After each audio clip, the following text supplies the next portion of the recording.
ethnic groups ruled by one person, okay? An empire is different lands ruled by one person, okay? Distant regions, sorry, you can say different lands, okay? Different states or countries, if you want to use that word. Oh, sorry. Different states or different countries ruled by one person, okay? So any one of those will give you points, okay? Also remember that an empire isn't just like a political, physical thing, okay? Yes, that's one of them, okay? But like the Phoenicians, for example, they had a trading empire. Okay, the Israelites, while they did have a small physical empire, theirs was mostly a religious one. Okay, the Greeks, even though they didn't have a unified government, but they, you can say, had a language empire. Everybody spoke Greek, even though they were under different governments. All right. Okay. Effects of drought. Okay, there's a couple things, and I do ask you, what is the natural phenomenon that happens? And like I give you like I'm already telling you, it's a multiple choice question. Like A, earthquakes; B, floods; C, drought; and I think I put a ridiculous one like aliens or asteroids or whatever. It's a drought. Okay, so what happens during this drought? Okay, once again, any one of these, is acceptable. Various kingdoms collapse, okay? If you want to be specific, you could say the Hittites collapse, the Mycenaeans collapse. But if you just want to say different kingdoms, collapse, that's fine. Egypt becomes weak, okay?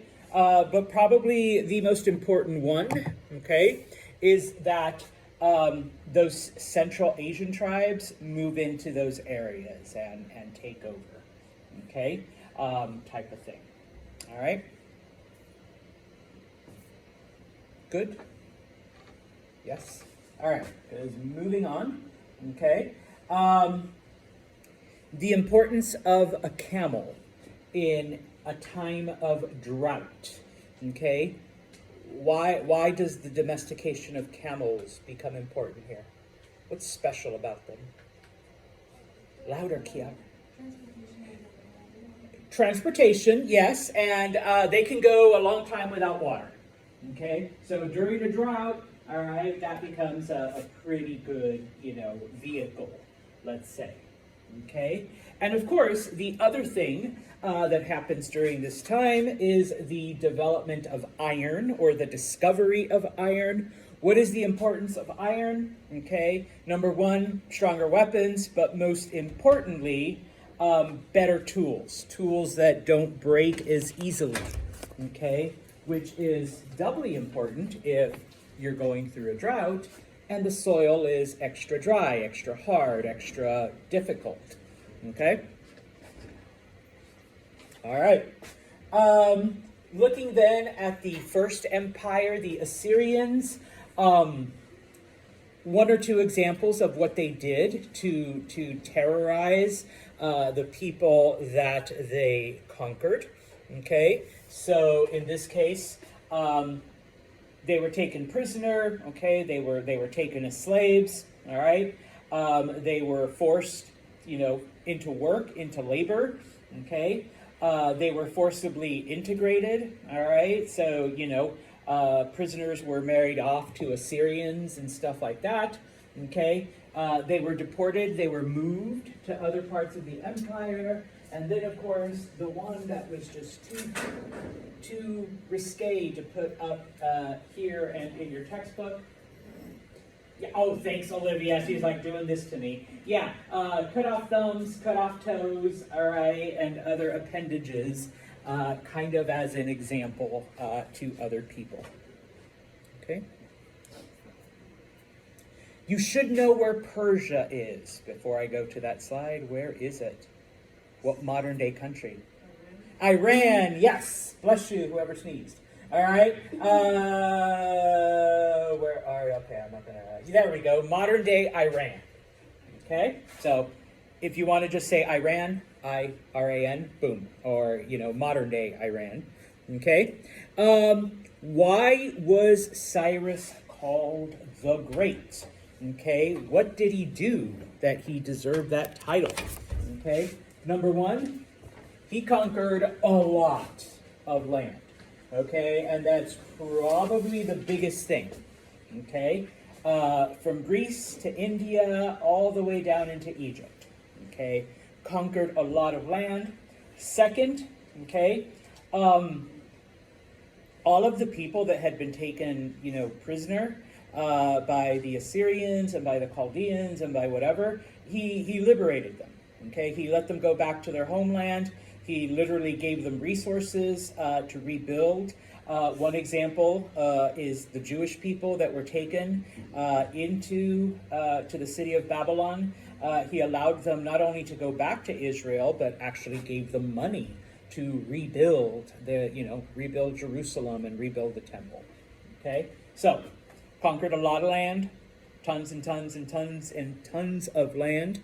Okay, and liberated people, let them go back to their homeland, gave them resources.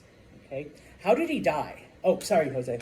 What did he unite the Persians into Joseph? Yes. Okay, he united the different Persian groups. He united the Persians and the Medes. Is he the one that fell off the horse or something? Yes. All right. How did he die? He fell off his horse, broke his neck. Okay. So for a glorious ruler, not a very glorious end. Okay. Now for the next one, and I apologize. Falls off his horse. So like I said before, I move on to the slide. Good job, Maria. All right. And I'll leave that up just so you can see all of the land. Okay. In this case, I wrote it down for you. All right. So you should know. All right. That Darius, he's called the Great because, number one, government innovations. In this case, satrapies. Remember, he divided the empire into 19 provinces. Okay, those were the satrapies. Okay, so there's all the names. Okay, which, allowed better control. Like Cyrus, he allowed the people to keep their customs, their language, their traditions. What was the only thing he really asked of them? Yeah, answer to him, loyalty, okay? And taxes, all right? But yes, he's at the top, okay? In many cases, and I think I had that on the previous slide, because Persians were a nomadic people, whatever traditions like they encountered that they saw that were good, they adopted them, okay? So that is why, okay, writing that was invented, 10,000 years ago survived, cuneiform, because the Persians didn't have a form of writing. And they're like, hey, these guys here that have been conquered over and over again, everybody seems to like their system of writing.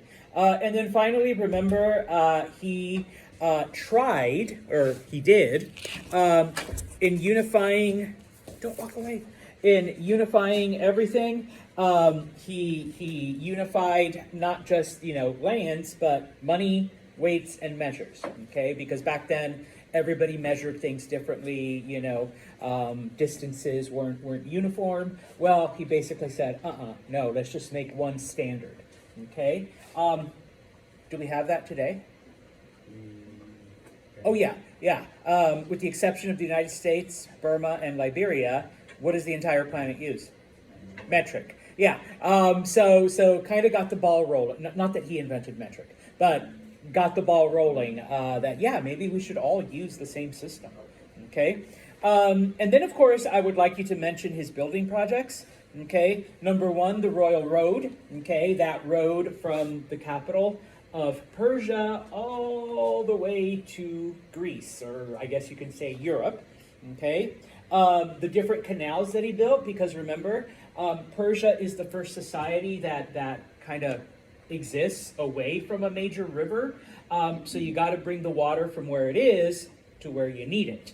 Okay. And then finally, oh, I'm sorry, those are the aqueducts, okay, bringing water to where you need it. And then finally, the canals, specifically the canal that connected the Red Sea to the Nile. So now the Persians have, water access to different parts, okay? I just want you to know some of the basics of Zoroastrianism, okay? Number one, it was monotheistic, okay? What does monotheistic mean? One God, okay? They're not the first, all right? But they were monotheistic, which is unusual. You don't need to know the name of the Persian god, of course, unless you own a Mazda, then I guess you already halfway know it, all right? And yes, they're named after the Persian god, just FYI, all right? But you should know the basic theology, okay? Good versus evil, light versus dark, okay? You have to make choices here on earth. What happens when you die? You're judged according to those choices, and you either go to paradise or you go to eternal misery. All right?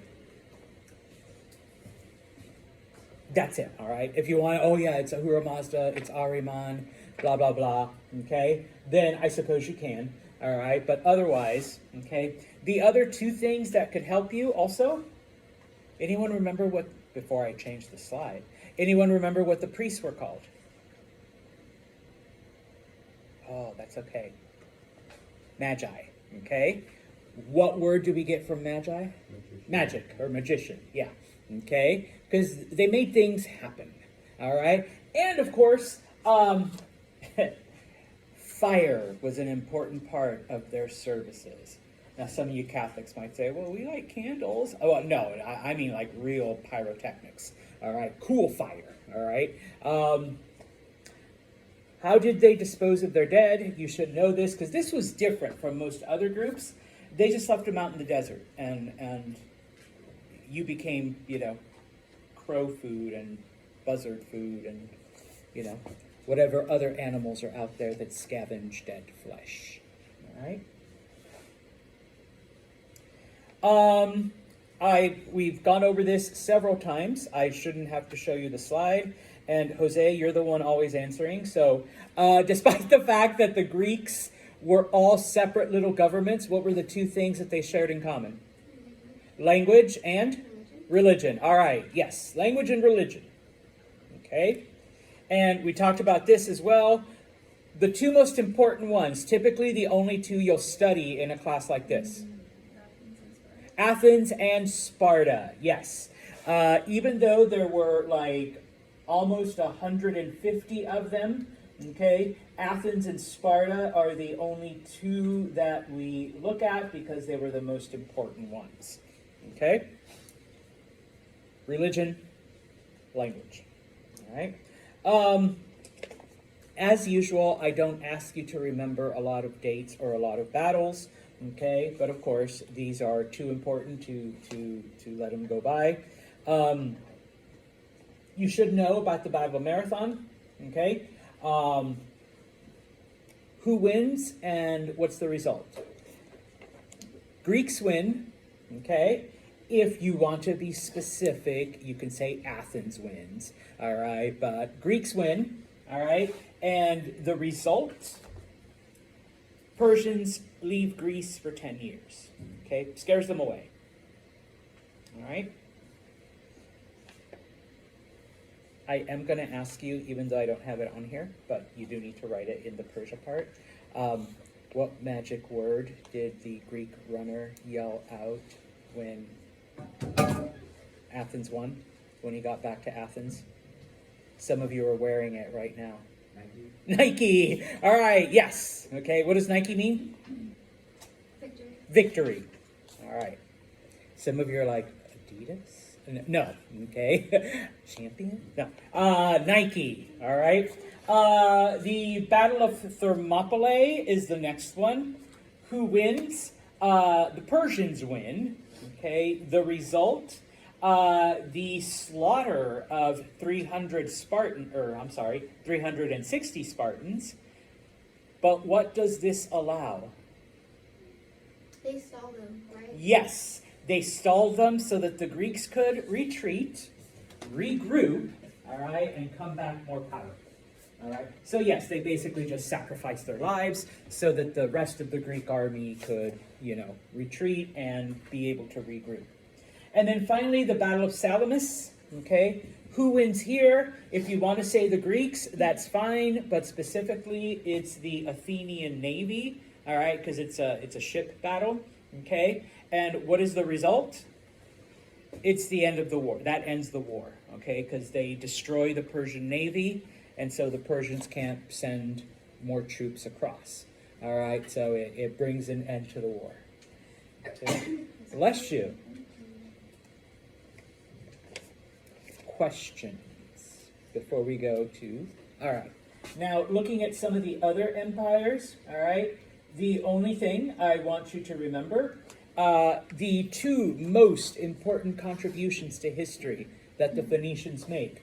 Number one, and it's the lesser one, the city of Carthage. Okay? In the next chapter, or maybe the chapter after, the chapter after that, next chapter is Alex. In the chapter after that, we're going to talk about Rome, and Carthage becomes Rome's greatest rival up until the Romans defeat them. Sorry, spoiler alert. Okay? And the second contribution, and probably the most important one, and the one that literally affects every one of you right now, because I see most of you writing, the development of an alphabet. Okay? Bonus points if you tell me what it's called. Oh, okay. Phonetics. Okay? Comes from Phoenicians. Okay? Where basically, and if you want to describe it, each symbol represents a sound. Okay? You put those sounds together. What do you get? A-E-I-O. Okay. I was going to say words, but that's fine. Jose's going to sing for us. No. Oh, no, that's E-I-E-I-O. Sorry, wrong letters. Okay, yes, do, re, mi. So yes, you put these symbols together, you get words.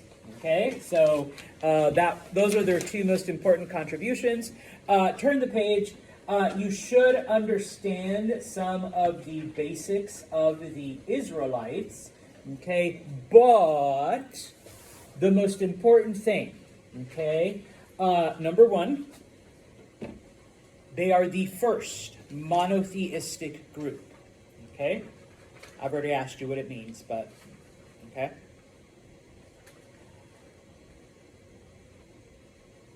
How does this affect us today?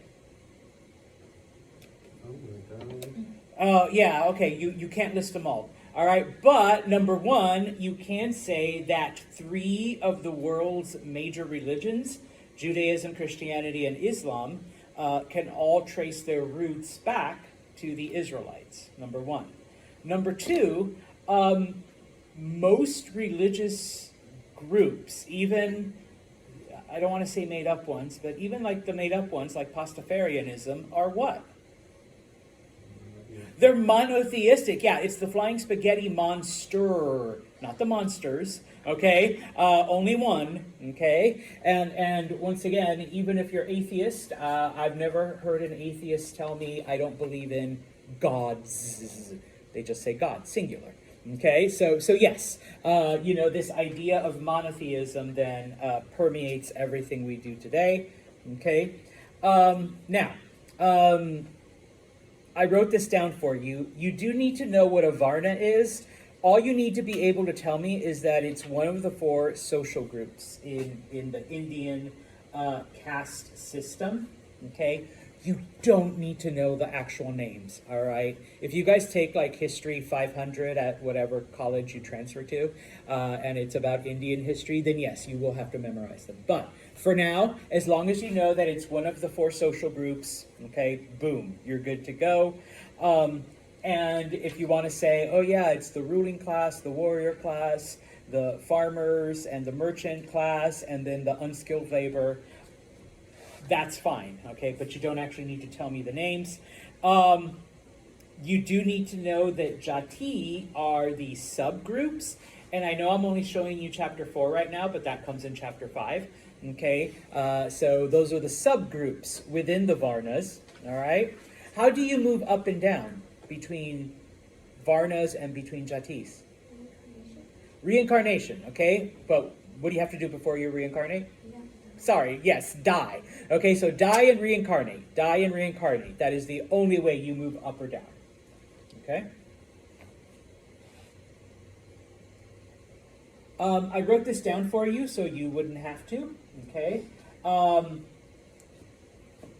The Chow Dynasty, you should know that, it lasted a very long time. 39 generations. Okay, and I put it right there, 39, father to son. You should know that they were the first to unify China. Okay? And, of course, their contribution is, that's on the next slide. Okay? Is that they built canals to try to not only control the Yellow River, but also to use as transportation.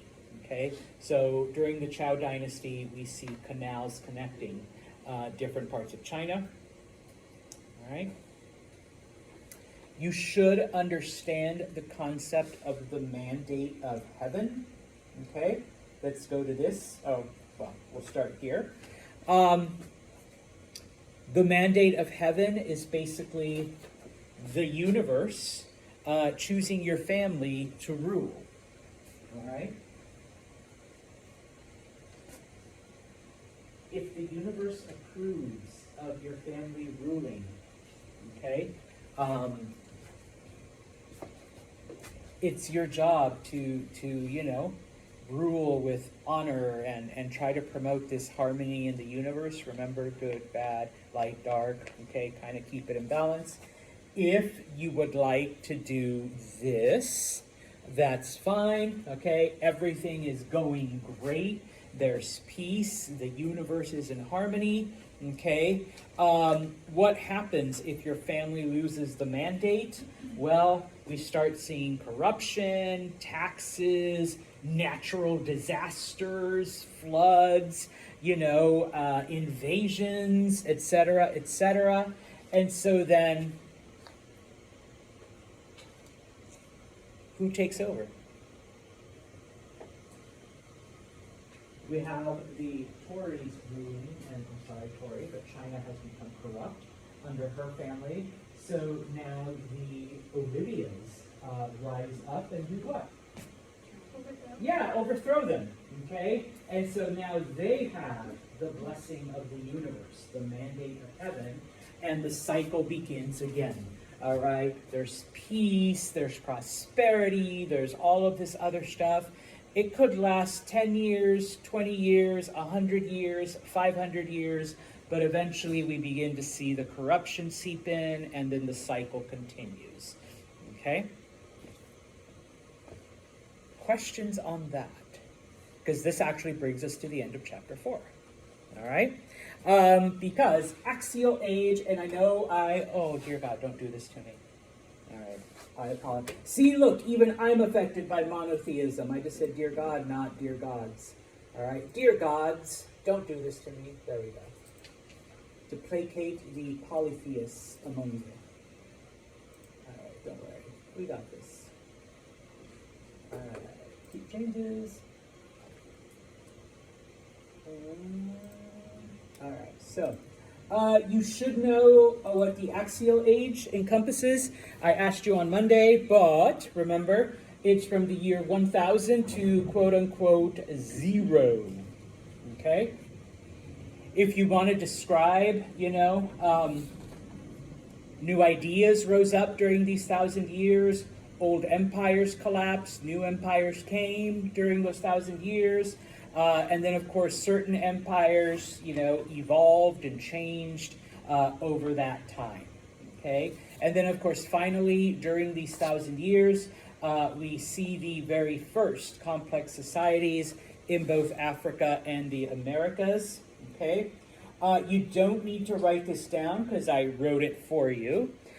You should know that the spring and autumn period are the final years of the Chow dynasty.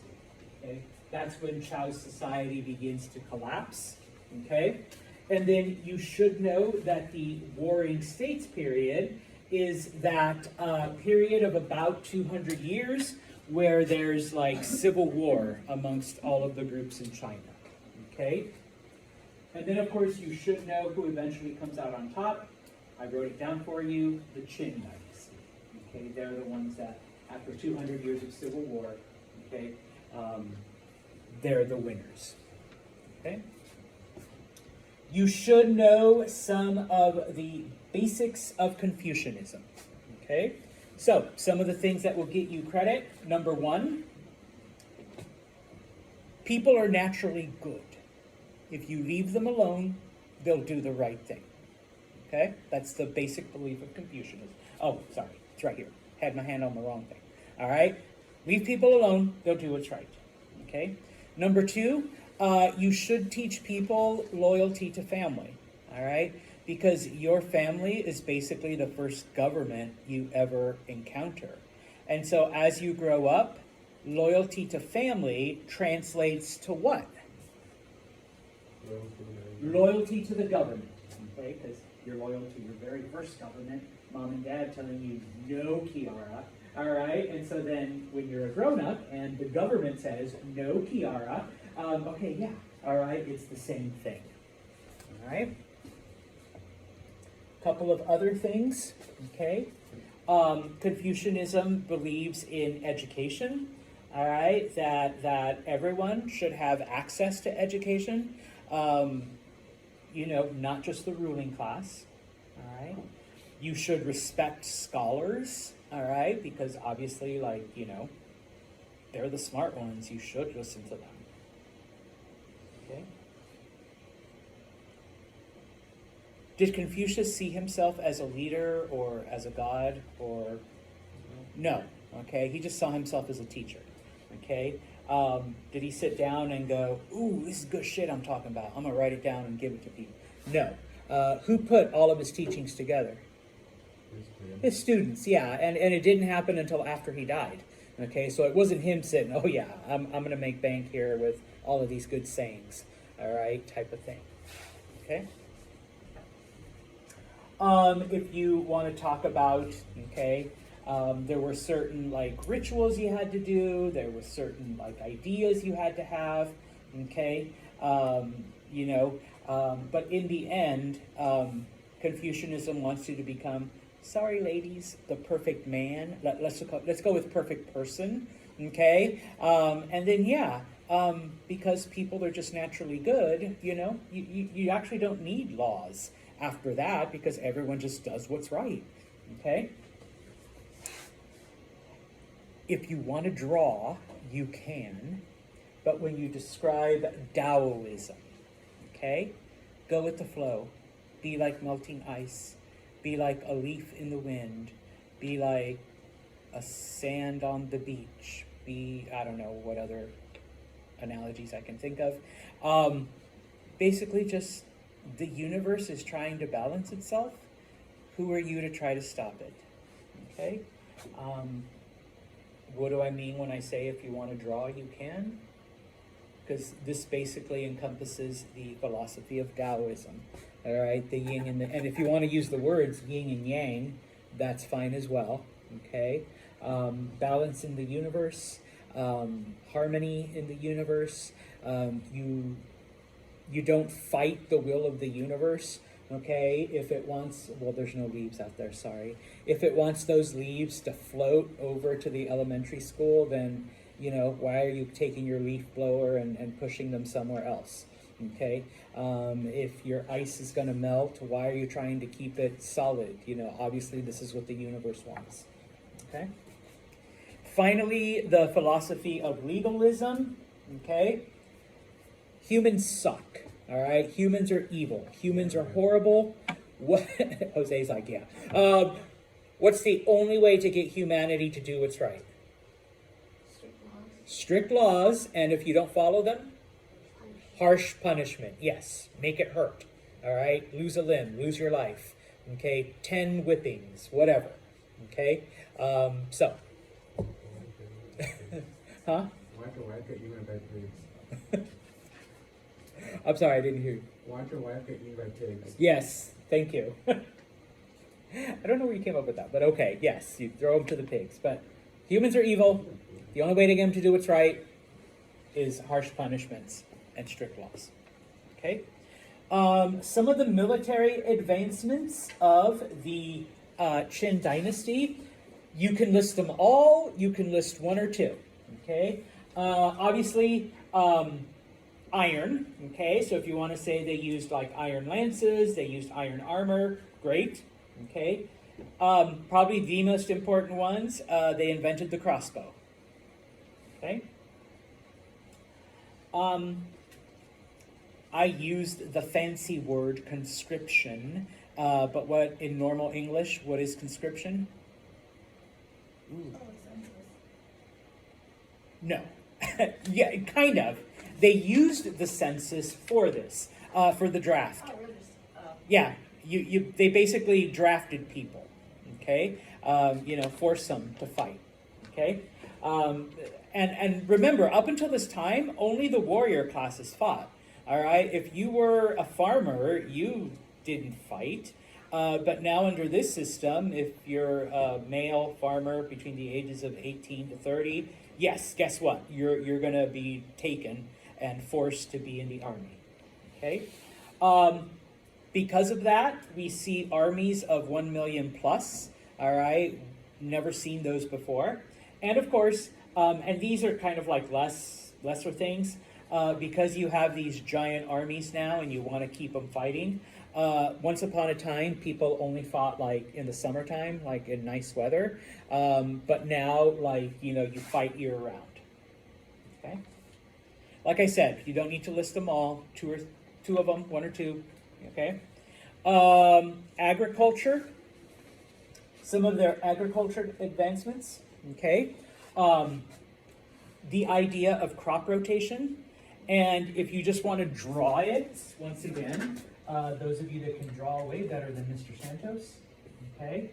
So you can say empty, and then true, okay? And then each year you rotate which field stays empty so that the fields can naturally replenish themselves. Okay, so crop rotation, using animals to pull your farm equipment. Before this time, it's like, you pushed it yourself. You dug, but now you tie your plow to the back of an animal, specifically an ox, because they were like pretty strong, stronger than other ones. You can now plow bigger fields. Okay, and of course the effects of this. All right, and it happens, once again in almost every culture. All right, more food. More food equals more people equals more food equals more people, all right? And the cycle, basically keeps growing. Eventually, yeah, you do reach a limit, but not before China's population basically, like, boom, all right, explodes. Good? I almost said bueno, sorry, wrong class. All right.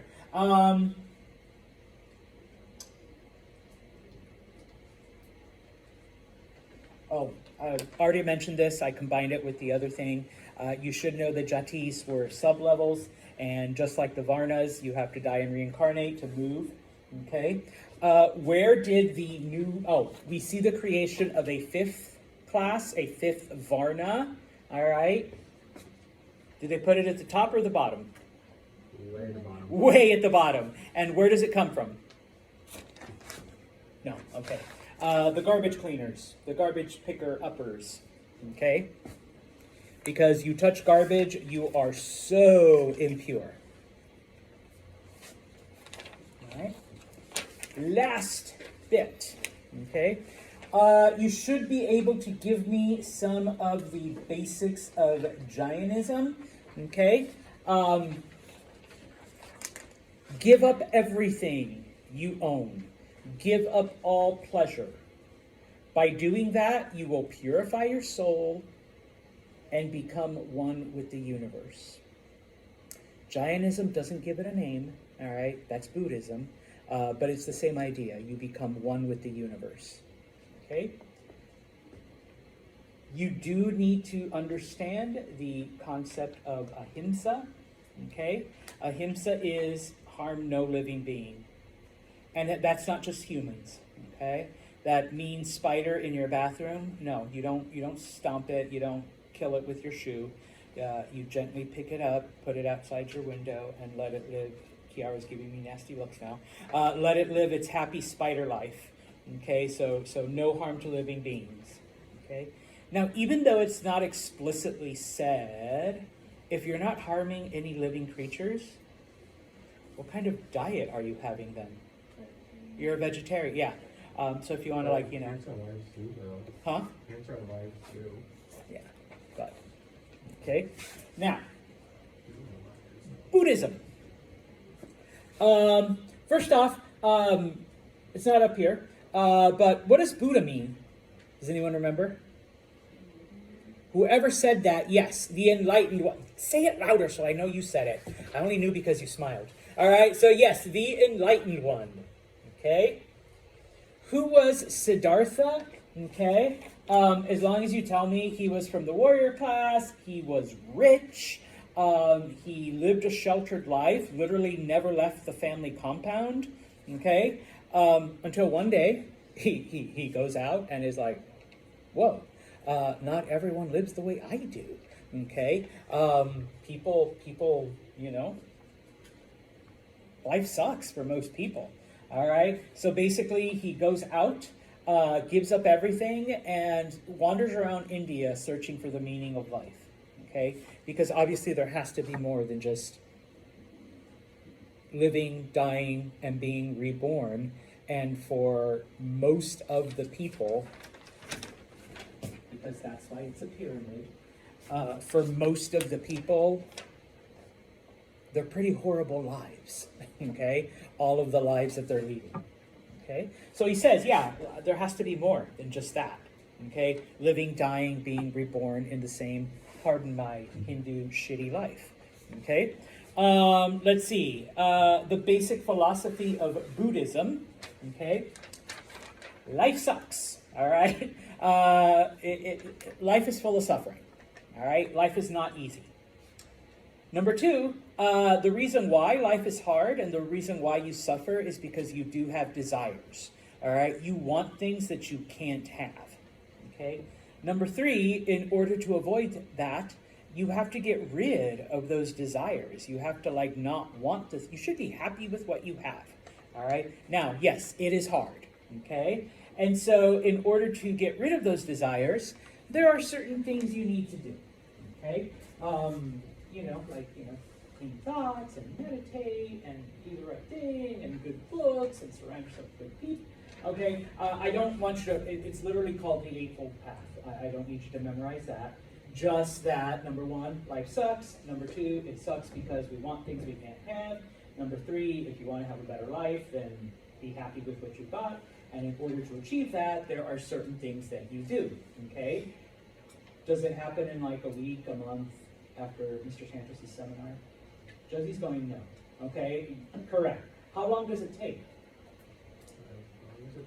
Your whole life, maybe because remember, this is Buddhism, maybe 2 lifetimes, maybe 3 lifetimes, okay, to be able to do that, all right? But if you do it, okay, you achieve, we finally give it a name. What is nirvana? Besides a band, if you're old enough like Mr. Santos to remember. Okay? Nirvana is that thing. Where are you? No? Is that state of permanent bliss. Okay? You become one with the universe and you achieve eternal happiness. Okay? Like I said, Jainism didn't give it a name, Buddhism does. Okay? So it's the same effect. Okay? Now, why are people attracted to Buddhism? Okay? What does Jainism require you to do? Give up everything. Do you have to give up everything in Buddhism? No. No. You just have to be happy with what you have. Okay? You don't have to give it up. All right? So if you're part of this class or part of this class, all right, you still get to keep your shit. All right? You just have to learn how to be happy with it and not want more than what you already have. Whereas Jainism, doesn't matter what level you're at, All right, give it all up. All right, get rid of it completely. Okay, so yeah, it's a lot easier for people. Okay, a couple things then. What is a polis? What is a polis? Learning a little Greek today. A polis is a Greek city. Okay, that's all you literally have to write. A Greek city. Boom. Okay. You should know, here are some of the things, and I wrote it down for you. Okay. The Greeks were the ones that developed a system of currency. Okay, instead of trading, instead of just giving whatever random piece of gold or silver, and once again I apologize, all I have are quarters. All right, this one is worth X amount. Okay, pretend this is a dime. This one is worth X amount. Okay, and a nickel. This one is worth X amount. Okay, so it was the Greeks that came up with that.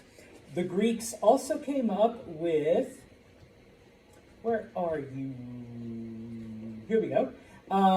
The concept of chattel slavery. Okay, and I put there, what is it? What type of slavery is chattel slavery?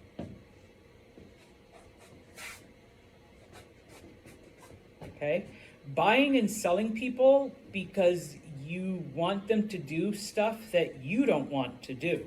Okay, you need them for the hard work. You need them for the undesirable work. Okay, not just because like we went to war and now I have like these 7 students here that are my slaves, and so I'm just going to put them to work with whatever talents, so Jose was the greatest carpenter in Corinth, and so now he'll be my personal carpenter, and Mahalia was the greatest seamstress in Corinth.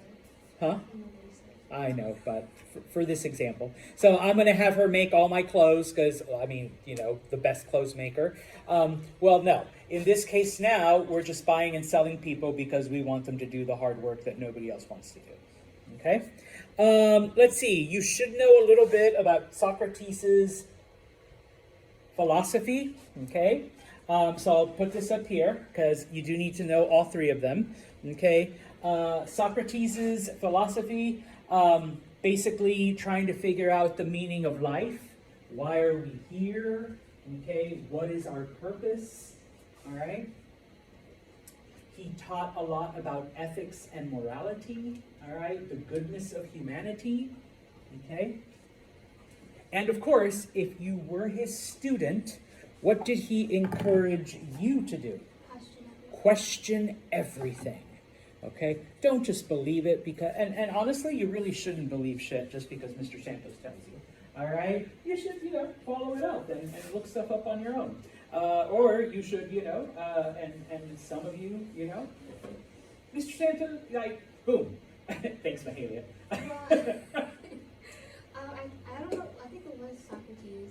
Wasn't he the one that suggested that, giving the people the power to vote would be bad?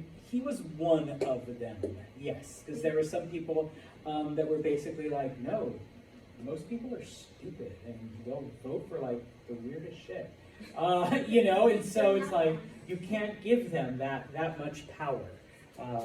So yeah, okay.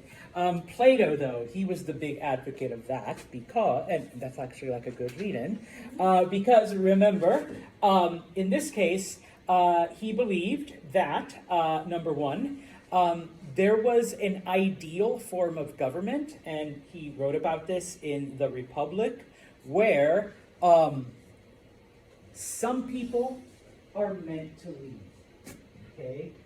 They're born leaders, okay? He referred to them as philosopher kings.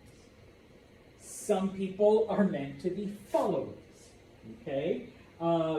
Sorry, y'all, this side of the room, y'all don't have the intellectual capacity to make these kinds of...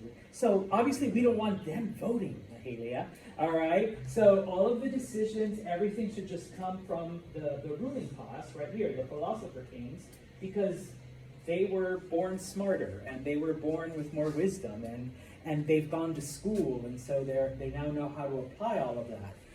So, yeah. Okay. The other thing that he advocated or that he taught is that, is this the real world that we're living in? No. This is an imperfect copy of the real world. The real world is above us, and we're down here. And it is our job as humans to try to take this messed up world and change it into the real, the perfect. Utopia? Yes, so that they both unite and we're there. Is that where like the idea of like a utopian Yeah. society came from? So the real world is that utopia. We're in the messed up part, and so it's our job to try to bring those two together. Okay. Finally, Aristotle said, "Okay, yeah, I'm going to take an example from Socrates and question you, Plato, and say that's bullshit. All right, you can't just make shit up, because there's two worlds and blah blah. No." Okay? You have to collect data. You have to observe. You have to analyze. And once you have all the information, then you come out with a statement. Okay? Today, we call that deductive reasoning. Okay? You have the evidence to back it up.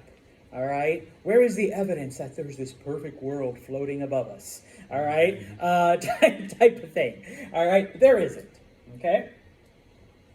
And once again, if you want to throw in the fact that Aristotle was Plato's student and Plato was Socrates' student, and in the next chapter we will find out, and I don't think I mentioned this on Monday, one of Aristotle's students was Alexander the Great, the conqueror.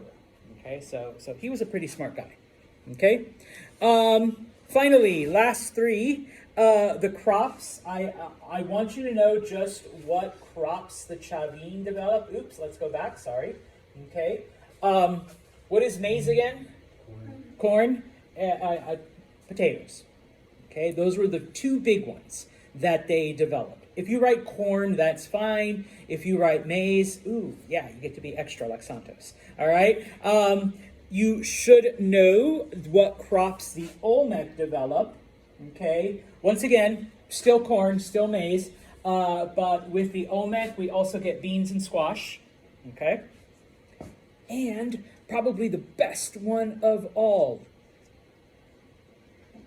if you want to call it, yes, I was going to say, if you want to call it cacao, that's fine, but if you write chocolate, then yes, okay? On behalf of my Olmec ancestors, I say you're welcome, all right? The development of chocolate.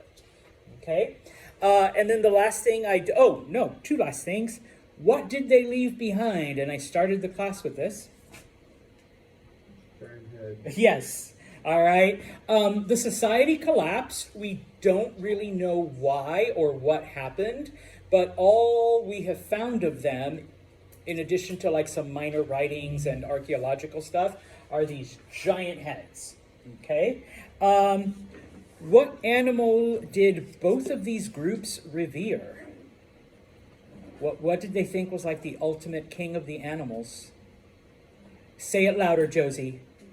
The jaguar, yes. Okay. And who were the were-jaguars? Oops. Remember, these were the priests. That's how they communicated with the gods. I'm your priest, I'm Priest Santos. Give me a minute while I turn into a jaguar, go off into the jungle, talk with the other gods, all right? And then I come back, turn back into this, all right? And basically say, okay, this is what the gods want, all right? Okay, so there you have